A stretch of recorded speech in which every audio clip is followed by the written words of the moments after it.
Ser Podcast. Las 7 de hoy por hoy. Ser Podcast. Es un riesgo, la verdad que es un riesgo cansarles y que me puedan decir otra vez con lo mismo. Es un riesgo que lo digamos tanto que al final parezca lo de siempre y entonces ya no importe. Pero es peor no mirar y no contarlo, es peor normalizarlo. Netanyahu dice ahora que quiere estudiar una tregua mientras sus tropas se preparan para asaltar la ciudad de Gaza. Israel pide al 1 millón de personas que viven en la ciudad que se vaya, que abandonen los hospitales. ¿Que se vayan a dónde? ¿Con qué medios? ¿A qué sitios? ¿De qué hospitales habla si los médicos trabajan como nos contó aquí el anestesista Raúl Incertis? Yo cuando venían muchísimos heridos, a la vez los atendías en el suelo. No habían camillas, tenías que poner a 2 o 3 niños en una camilla y atenderlos. Costaba encontrar el esparadrapo, costaba encontrar las gasas y las vendas, que ya no hay. Luego cuando subía a quirófano y había que anestesiar a los pacientes, pues me daba cuenta de que solo teníamos ibuprofeno intravenoso para el dolor postoperatorio. Hace 3 semanas se acabó el fentanilo, entonces estábamos haciendo operaciones con muy poquita morfina. ¿Qué hospitales? ¿Qué refugios? 62.000 muertos y los vivos muertos de miedo o heridos o tiroteados o muertos de hambre, del hambre sobre la que ironizan, por cierto, ministros de Israel. Y los vivos huérfanos y los padres con hijos muertos. ¿Con qué medios quiere Netanyahu que evacúen a los heridos y que se vayan los civiles? ¿Qué pretende esta ofensiva si el 83% de los muertos son civiles, según el informe de la inteligencia militar de Israel que ayer publicó el Guardian? Pues sí, aquí estamos otra vez con lo mismo, porque sería peor que parezca normal y que parezca lo de siempre, y que acabásemos narcotizados de algoritmos y desprovistos de compasión. Hoy por hoy noticias. Ser Podcast. Hola, buenos días. Israel dice que se abre a negociar ahora un alto el fuego con Hamas, al tiempo que su ejército va ultimando ese asalto sobre la capital gazatí, una ciudad que lleva casi 2 años siendo refugio de miles de desplazados internos y en la que viven, les decíamos, cerca de 1 millón de personas como pueden, con lo poco que tienen. Pero Netanyahu ha avisado esta noche, dice que el alto el fuego no cambiará sus planes. ¿Habrá invasión terrestre? ¿Sí o sí? Vamos a hacerlo de todos modos. Nunca ha habido duda. No vamos a dejar a Hamas allí. El presidente Trump lo expresó perfectamente. Hamas tiene que desaparecer de la franja de Gaza. No podemos permitir que sigan allí. Sería como haber dejado que las SS se quedaran en Berlín. ¿Qué haces? ¿Limpias la mayor parte de Alemania y dejas a los jerarcas nazis allí? Por supuesto que no. No está claro cuándo entrarán las tropas que están ya rodeando la capital, pero de momento los ataques aéreos siguen contra la franja. Ángel Villascusa, buenos días. Buenos días. Esta noche 11 palestinos más han sido asesinados, 5 solo en la capital gazatí. Ayer fueron 48, antes de ayer 81. El goteo sigue hasta los 62.000 desde el pasado 7 de octubre de 2023. De ellos, unos 19.000 son niños. Hemos sabido ahora que la inmensa mayoría de los muertos en Gaza, de los asesinados, un 83% son civiles. Son datos oficiales del ejército israelí a los que han tenido acceso varios medios palestinos, israelíes y también, como les decía, el británico The Guardian. De acuerdo con estos informes, solo el 17% de los muertos son combatientes. Es la ratio de muerte de civiles más alta registrada en cualquier conflicto reciente. Vamos a Londres, corresponsal Lucas Font. Solo un 17% de las personas asesinadas en Gaza hasta mayo eran militantes de Hamas o de la Yihad Islámica Palestina, según se extrae de los datos del ejército de Israel obtenidos por el diario The Guardian junto a otras 2 publicaciones israelíes y palestinas. Esto supone que casi 5 de cada 6 víctimas mortales en la franja son civiles, lo cual representa una de las ratios más altas en comparación con los principales conflictos armados de las últimas décadas, solo por detrás del genocidio en Ruanda, del asedio del ejército ruso sobre la ciudad ucraniana de Mariupol y de la masacre de Srebrenica durante la guerra de Bosnia. El ejército israelí ha asegurado que las cifras publicadas son incorrectas, aunque no ha especificado cuáles y a pesar de que no las había desmentido inicialmente, mientras que algunos políticos y altos mandos militares hebreos han llegado a asegurar que la mitad de los fallecidos son combatientes de Hamas o de la Yihad Islámica. La investigación señala, sin embargo, que Israel ha inflado el número de militantes muertos desde que comenzó el conflicto y apunta que la ratio de víctimas civiles podría haberse incrementado en los últimos meses con el empeoramiento de la situación humanitaria en la franja. Así estamos empezando el viernes, hoy es 22 de agosto. Hoy por hoy noticias. Ser Podcast. Aquí en España nos va a llevar a que terminemos la semana como la empezamos, muy pendientes de los incendios, de los que vamos conociendo la magnitud de su destrucción. Dice el sistema europeo Copernicus que en 2025 las llamas han arrasado ya más de 400.000 hectáreas. Estamos hablando de la peor cifra desde el año 2006. La mayoría 350.000 de ellas se han quemado solo desde el día 5 de agosto. Desde mediados de esta semana, las condiciones meteorológicas han permitido a los equipos de extinción perimetrar o controlar algunos de los fuegos más virulentos, pero a esta hora siguen activos y en nivel 2 de peligrosidad una veintena de fuegos, 8 de ellos en Castilla y León. Allí la evolución del incendio de Porto, en Zamora, ha permitido el realojo de 4 municipios, mientras que en León, el de Añares del Sil, ha obligado a evacuar otro pueblo. Vamos, por tanto, a actualizar la situación en esa comunidad. Castilla y León, Eva Marín, buenos días. Buenos días. En Zamora, la mejoría en la situación ya ha permitido que 4 pueblos, como decías, fueran devueltos a sus casas. 146 personas que han dormido en sus hogares. Todavía pues no pueden hacerlo otros 6 pueblos que siguen desalojados. Estamos hablando de 22.000 hectáreas que han sido calcinadas según las últimas estimaciones. En León se ha pasado de hablar de bolas de fuego que arrollaban de forma imprevista a una situación favorable. Aún así, todavía hay 1.500 vecinos evacuados, mientras en el Bierzo ya no supone una amenaza directa. Sigue preocupando el de Añares, mientras en Boca de Huérgano se conseguía frenar el avance de las llamas. En Galicia, 7 incendios permanecen activos aún, 5 en la provincia de Ourense, entre ellos los de Larouco y Chandrexa.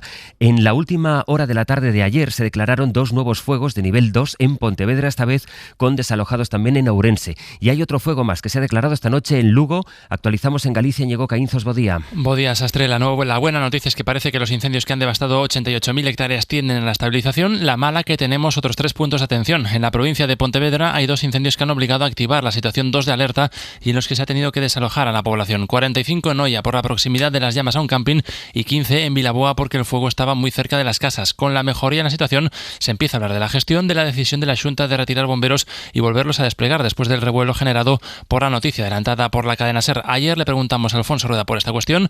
El presidente gallego se sacudió la responsabilidad y se limitó a decir que habían sido decisiones técnicas. Pues precisamente en una treintena de ciudades gallegas, miles de personas salieron ayer a las calles para criticar la gestión de la Xunta. Las más numerosas fueron en A Coruña y en Vigo. De más de 1 millar de personas gritaron lemas como lumbres nunca máis, incendios nunca más. En la marcha de Vigo participó la ministra de Trabajo, Yolanda Díaz. Necesitamos unha política de prevención de incendios ao longo de todo o ano. Que hizo hincapié en la inexistente política de prevención, dijo, de la Xunta y en las condiciones laborales de los bomberos. También hubo manifestaciones en otras zonas, en este caso en Ponferrada, donde se pidió también la dimisión del presidente de la Junta de Castilla y León, Alfonso Fernández Mañueco. Mientras se suceden las protestas por la gestión de las comunidades gobernadas por el PP, en algunos puntos, Génova eleva el tono de sus ataques contra el gobierno. Ayer llamaron pirómana a la directora de Protección Civil justo después de decir que había que reducir la crispación. Fue Elías Bendodo, el vicesecretario de Política Autonómica y Municipal del PP, quien utilizó ese término contra Virginia Barcones por criticar, dice, a los gobiernos autonómicos. La directora general de Protección Civil es una pirómana más. Se ha dedicado en sus declaraciones a insultar a los gobiernos autonómicos. Así es imposible dar solución a los problemas. Lo que había dicho Barcones era defender que el gobierno había dado a las comunidades aquello que habían pedido. Barcones sí criticó a las autonomías por pedir imposibles, dijo, en concreto por reclamar rápidamente material que llevaba mucho tiempo desplegar. Ayer se defendió así del ataque de Bendodo. Me parece tan fuerte, tan poco responsable y hasta tan poco ético llamarle pirómano. De verdad, yo esto ya como una reflexión. ¿Hasta dónde vamos a llegar? ¿Hasta dónde? ¿Qué vale para intentar desacreditar a una persona? ¿Hasta dónde llega la crítica política? Vamos a Portugal, donde la noticia son también los incendios, la gestión de la extinción que le ha estallado al primer ministro Luís Montenegro, que va a tener que comparecer en el Parlamento. Allí quedan 4 grandes fuegos que han arrasado más de 270.000 hectáreas en todo el país. El gobierno luso trata de disipar las críticas de la oposición y de los alcaldes y ha aprobado ya una primera tanda de ayudas a los afectados. Calcula Portugal que los daños se elevan a 30 millones de euros. Corresponsal en Lisboa, Brais Suárez. Ahora mismo quedan 4 grandes incendios activos, eso sí, con una situación mucho más favorable que hace solo un día. Hoy el gobierno promete presentar un plan para intervenir las zonas forestales y revitalizarlas, aunque muchos recuerdan que tras los grandes incendios de hace solo un año también se habían presentado grandes proyectos que quedaron en nada. Además, el Consejo de Ministros se ha reunido de urgencia para aprobar ayudas a los afectados. Por ejemplo, pagar hasta 250.000 euros para las reparaciones de las casas si son primera vivienda, 10.000 euros de carácter casi inmediato para los agricultores o hasta 30.000 euros para otras empresas que hayan perdido sus instalaciones. Tras reunirse con los alcaldes de los ayuntamientos más dañados, el Ejecutivo ha estimado los daños materiales en aproximadamente 30 millones de euros. Así lo ha anunciado el primer ministro Luis Montenegro, que también ha lamentado que su gestión se haya podido percibir como insuficiente, como muchos efectivamente le afean. Vamos ahora a Colombia, donde suben ya a 18 los fallecidos en 2 atentados cometidos por grupos narcoterroristas vinculados a escisiones de las FARC. Por favor, llamen la ambulancia aquí al frente de la base aérea. 2 ataques contra una escuela militar en Cali, la tercera ciudad del país, y con un dron que tenía como objetivo un helicóptero de la policía. En este último atentado han muerto 12 personas. Ha dicho el presidente Petro que van a dar con los responsables. Hoy ha sido un día de muerte en muchas regiones del país. Con los datos últimos recogidos, en los últimos meses, la violencia relacionada con las drogas se ha recrudecido en ese país.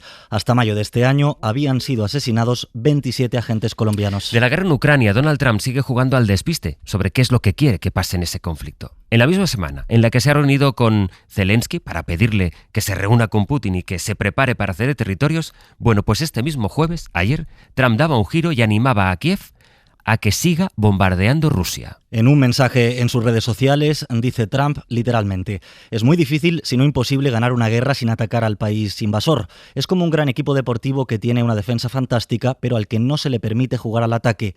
Hay tiempos interesantes por delante. Bueno, pues lo último de Trump. Y todavía allí en Estados Unidos, estos días se va a celebrar en las Montañas Rocosas una de las citas económicas del año, que es el encuentro de los presidentes de los bancos mundiales. Es importante porque allí se va a deslizar las que van a ser las líneas de las autoridades bancarias para este próximo año con el precio del dinero. La cita de este año está marcada además porque va a ser la última vez que asista a esta reunión Jerome Powell, que es el presidente de la Reserva Federal de Estados Unidos, a quien precisamente Donald Trump lleva atacando desde que regresó a la Casa Blanca por no bajar los tipos de interés. Uno de sus archienemigos favoritos de Donald Trump, y eso que hay muchos. A pesar de las presiones, lo que hace el jefe de la Reserva Federal de Estados Unidos es anunciar que va a seguir con esa política y que piensa hacerlo hasta que acabe su mandato, que será eso en mayo de 2026. Información de Jordi Fábrega. El de hoy será el último discurso de Jerome Powell como presidente de la Reserva Federal en este encuentro anual de Jackson Hole, que reúne a los principales banqueros centrales del mundo y que suele ser el foro en el que el presidente del organismo dibuja la hoja de ruta de cara a los próximos meses. Powell hablará con la presión de la administración Trump, que aumenta las críticas contra él por no bajar los tipos de interés. Todo lo que hace Powell va en contra del presidente Trump, decía el asesor de la Casa Blanca, Peter Navarro, hace unas horas. Desde el entorno del presidente de Estados Unidos también están pidiendo además el cese de una gobernadora de la Reserva Federal a la que acusan de fraude hipotecario. Presiones que de momento no han tenido efecto porque la Reserva Federal sostiene que no bajará los tipos de interés hasta que los datos económicos así lo aconsejen.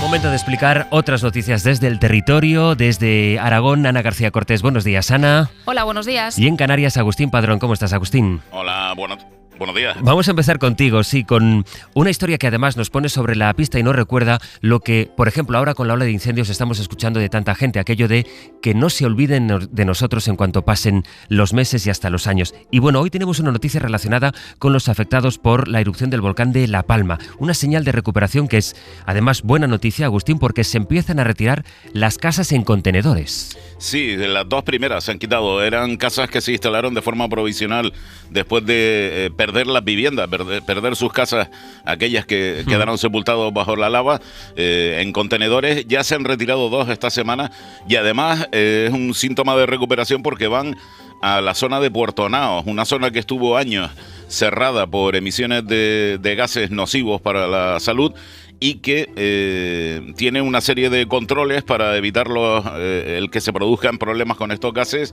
El centro de control va a ir en estos contenedores y abandona el colegio porque el colegio abrirá en septiembre, lo cual es también una buena señal de recuperación de ese barrio, de esa zona de la isla de La Palma. Y que nos recuerda que todavía hay mucha gente que sigue esperando a poder retomar una normalidad plena tanto tiempo después de la erupción de aquel volcán. En Aragón, Ana, habéis estado en alerta roja plus por riesgo de incendio en los últimos días. Esta es una medida inaudita que ha prohibido, pues por ejemplo, desarrollar pruebas deportivas en el bosque, en el monte.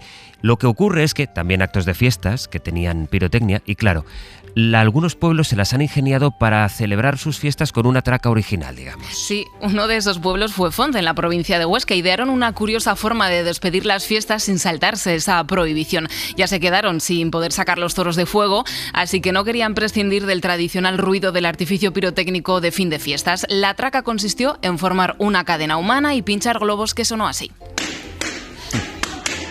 Aunque parezcan palomitas, son vecinos de Font que se fueron distribuyendo rodando la plaza. El total eran 200, desde niños de 4 años hasta mayores de 80. A cada uno se le dio un globo y un palillo para pincharlo, y el último en hacerlo, como no podía ser de otra forma, el concejal de fiestas. Bueno, lo que toca, oye. Y en Lanzarote quieren recuperar, Agustín, y proteger también un mural de César Manrique que está en una calle de Madrid. Sí, en una calle en Santa Cruz de Marcenado, que está cerca de la calle Princesa de Alberto Aguilera, en el barrio de Argüelles. En el centro de la ciudad, sí. Exacto, pues en 1954 realizó allí un mural César Manrique, pues está en una fachada y la verdad que está bastante abandonado. Le han puesto publicidad por encima, se ha perdido una parte. Bueno, lo que quieren es recuperarlo y que se mantenga esa obra de César Manrique en las calles de Madrid. ¿Qué ha pasado con las piscinas de Montmesa en Aragón, no? Pues que se han quedado ya sin verano, porque se encontraron el martes una desagradable sorpresa. Cuando los operarios fueron a abrir las instalaciones como cada día, vieron que en el fondo de las piscinas había una gran cantidad de gallinaza, que es estiércol de gallina. Bueno, estaba en el fondo del vaso, flotando por la piscina y también por el césped. ¿Qué pasa? Que retirarlo cuesta mucho, además es un pueblo de solo 70 habitantes y no pueden asumir ese coste. Así que para lo que queda de verano han decidido, bueno, pues que con esta poca gracia de broma, pues se les ha arruinado el verano. Así que el ayuntamiento, bueno, pues ha presentado la denuncia ante la Guardia Civil para que investigue quién ha sido el que ha fastidiado el verano a los pobres que estaban ahí disfrutando. Agustín, Ana, que tengáis un feliz fin de semana. Igualmente. Adiós.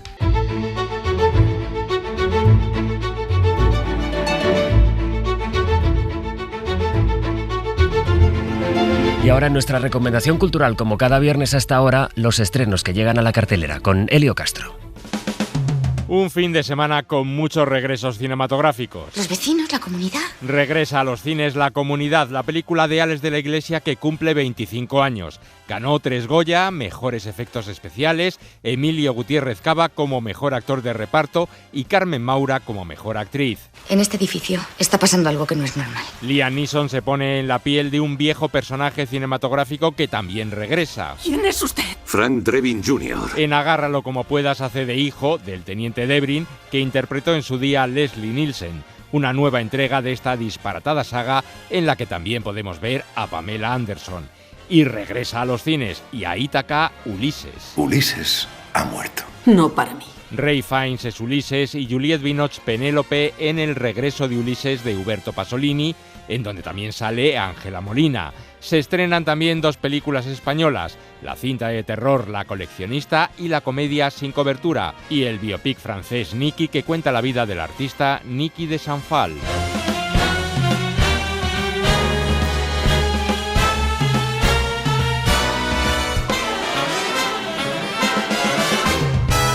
Para no perderte ningún episodio, síguenos en la aplicación o la web de la SER, Podium Podcast o tu plataforma de audio favorita.